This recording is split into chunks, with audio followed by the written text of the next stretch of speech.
ఒకవేళ నీ జీవితంలో నువ్వు సరిగా ఆలోచన చేయని స్థితిలో ఉంటే, సరిగా ప్రవర్తించే స్థితిలో లేకపోతే, నీకు ఇంకా యేసు కావాలి.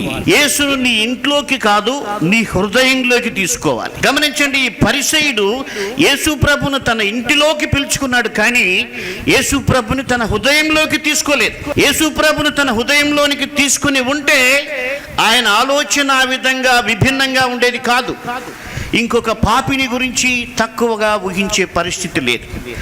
కాబట్టి యేసు ప్రభువును నీ హృదయంలోకి స్వీకరిస్తేనే నీవు సరిగా యోచిస్తావు. బైబిల్ ఫౌండేషన్ అనౌన్స్ చేసిన 70 వాక్యాలను కంఠాపాఠం చేయండి, వాట్సాప్లో చెప్పండి, బహుమానం పొందండి. సేవకులకు 5,000 రూపాయలు, విశ్వాసులకు 1,000 రూపాయలు బహుమానంగా ఇవ్వబడుతుంది. ఆ యొక్క 70 వాక్యాలు కంఠాపాఠం చేసిన వారికి దేవుడు మీకు కృప అనుగ్రహించునుగాక.